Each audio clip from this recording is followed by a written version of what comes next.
Cinta itu harus dimulai. Malam yang direncanakan dengan sempurna. Harry telah menyusun sebuah rencana makan malam yang sangat istimewa untuk Akila. Ia memilih sebuah restoran yang tidak hanya menawarkan hidangan lezat, tetapi juga memiliki nilai sentimental yang dalam baginya. Harry memikirkan setiap detail dengan sangat matang, mulai dari pemilihan meja hingga waktu kedatangan, karena ia benar-benar mendambakan sebuah momen intim di mana mereka bisa menghabiskan waktu berdua saja. Ia merindukan suasana yang hangat, tenang, dan jauh dari hiruk-pikuk masalah dunia luar. Saat Harry menyampaikan niatnya, binar bahagia di mata Akila seolah membayar semua persiapan itu. Senyum Akila merekah begitu lebar, memancarkan antusiasme yang tulus. Bagi Akila, ajakan ini bukan sekadar makan malam biasa, melainkan sebuah momen yang memang sudah sangat ia nantikan untuk dirayakan bersama Harry. Pertemuan dan keberangkatan yang manis. Harry bersikeras untuk menjemput Akila secara pribadi, ingin memastikan keamanan dan kenyamanan kekasihnya sejak detik pertama malam itu dimulai. Seiring dengan tenggelamnya matahari di Cakrawala, lampu-lampu jalanan mulai menyala satu persatu, menciptakan pendar keemasan yang cantik di sepanjang kota. Udara malam yang sejuk membawa ketenangan, meski di dalam hati Harry ada sedikit rasa gugup, roh yang berbaur dengan kebahagiaan. Tepat waktu, Harry sampai di kediaman Akila. Ketukan pintunya disambut oleh senyum ramah Tante Rita yang hangat. Tak lama kemudian, Akila muncul dari balik pintu. Penampilannya malam itu begitu memukau, dibalut pakaian yang membuat kecantikannya terpancar 2 kali lipat, lebih anggun dari biasanya. Harry sempat tertegun selama beberapa detik, kehilangan kata-kata karena terpesona. Melihat reaksi Harry, Tante Rita menggoda mereka dengan jenaka, menyarankan agar keduanya segera berangkat sebelum kursi di restoran penuh atau makanan mereka keburu habis diserobot pelanggan lain.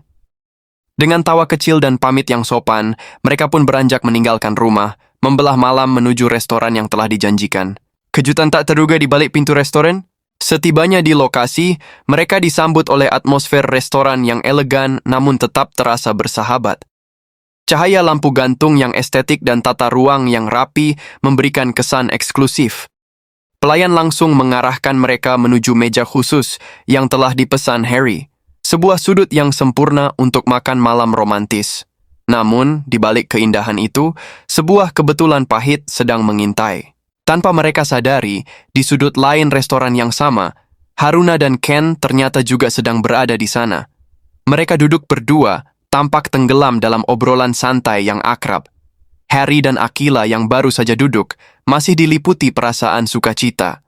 Mereka memesan hidangan dengan penuh semangat, saling melempar tawa, tanpa menaruh kecurigaan sedikit pun bahwa orang yang selama ini mereka cari berada hanya beberapa meter dari posisi mereka. Tatapan yang terkunci dan keheningan yang mencekam. Segalanya berubah dalam sekejap mata ketika sebuah gerakan di kejauhan menarik perhatian Harry. Secara tidak sengaja, pandangannya terjatuh pada sebuah meja di sudut ruangan. Seketika, seluruh tubuh Harry menegang. Sendok yang ia pegang seolah nyaris terlepas. Matanya membelalak tak percaya, seolah sedang melihat sebuah fatamorgana yang mustahil. Darah Harry terasa berdesir hebat saat ia menyadari bahwa sosok yang duduk di sana adalah Haruna, adiknya sendiri, yang tengah bersama Ken. Rasa terkejut yang luar biasa menghantam dadanya, disusul oleh gelombang emosi yang sulit digambarkan, marah, sedih, dan rindu yang meledak secara bersamaan. Fokus Harry hancur total. Dunianya kini hanya berpusat pada satu titik, yakni meja di mana Haruna berada. Ia seolah terhipnotis, tak mampu lagi memalingkan wajahnya meski sedetik saja. Kesedihan yang mengalir tanpa suara. Akila yang awalnya masih bercerita dengan riang tentang hidangan yang baru datang, perlahan-lahan menyadari ada yang salah. Suara Harry menghilang dan tatapannya tampak kosong sekaligus tajam. Saat ia melihat Harry tidak lagi memedulikan makanan di hadapannya, Akila mulai merasa cemas. Ia memperhatikan ekspresi Harry yang kini dipenuhi kepedihan mendalam. Didorong oleh rasa penasaran yang besar, Akila mengikuti arah pandang kekasihnya. Jantungnya seakan berhenti berdetak saat ia menangkap sosok Haruna di sana. Akila kembali menoleh ke arah Harry dan melihat air mata mulai menggenang, lalu menetes perlahan membasahi pipi pria itu. Harry tampak begitu rapuh. Ia harus menghadapi kenyataan pahit Melihat Haruna begitu dekat, terlihat jelas oleh matanya, namun di saat yang sama terasa begitu jauh dan mustahil untuk ia rengkuh. Ruang di antara meja mereka terasa seperti jurang yang sangat dalam. Pergulatan antara amarah dan logika. Kepedihan Harry merambat ke hati Akilah. Namun, kesedihan itu juga bercampur dengan amarah saat ia melihat Ken, pria yang selama ini menjadi sumber kekesalannya, duduk di samping Haruna. Secara impulsif, Akilah berniat untuk berdiri dan menghampiri meja mereka untuk menuntut penjelasan. Akan tetapi, sebelum ia sempat melangkah, tangan Harry bergerak dengan sangat lembut namun kuat menahan pergelangan tangan Akilah. Harry menggelengkan kepala perlahan.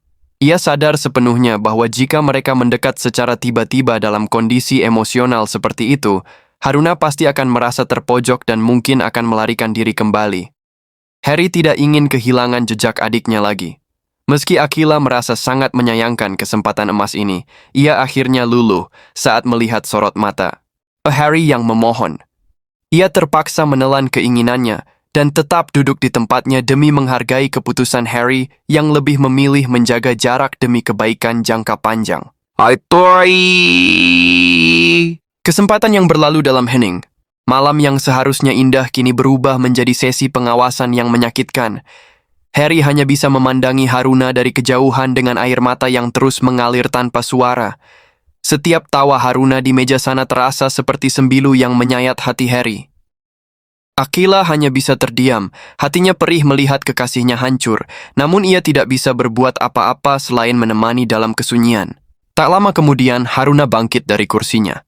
Dengan langkah yang terlihat tegas, ia berjalan keluar dari restoran tersebut bersama Ken tanpa pernah menyadari keberadaan kakaknya. Saat sosok itu hilang di balik pintu, Harry menyeka air matanya dengan sisa-sisa ketegaran yang ia miliki. Ia mencoba mengatur napas, menenangkan diri, dan dengan suara yang serak, ia mengajak Akilah untuk tetap menyelesaikan makan malam mereka, meski rasa lapar itu sudah lenyap sepenuhnya. Kepulangan yang sunyi dan luka yang terbuka kembali. Setelah menyelesaikan makan malam dengan hati yang terasa sangat berat, mereka memutuskan untuk segera pulang. Suasana di dalam mobil terasa begitu sunyi, sangat kontras dengan perjalanan saat mereka berangkat. Sebelum berpisah, Akilah yang masih tidak habis pikir bertanya dengan nada serius, "Kenapa tadi kamu tidak mendekat, Harry? Itu adalah kesempatan yang sangat bagus untuk bicara." Harry menarik napas panjang dan menjawab dengan nada lirih yang penuh beban. "Semua ini bukan soal waktu yang tepat saja, Kila. Aku tidak ingin dia lari lagi. Perjalanan pulang malam itu terasa begitu panjang. Kebahagiaan yang mereka bawa sebelumnya telah sepenuhnya digantikan oleh awan kelabu kesedihan." Sosok Haruna kembali menjadi bayangan yang menghantui pikiran Harry, meninggalkan luka lama yang kini terbuka kembali dengan rasa perih yang lebih hebat. Malam itu pun berakhir dengan kegetiran, terutama bagi Harry, yang sekali lagi harus menerima kenyataan pahit bahwa adiknya masih berada di luar jangkauan pelukannya.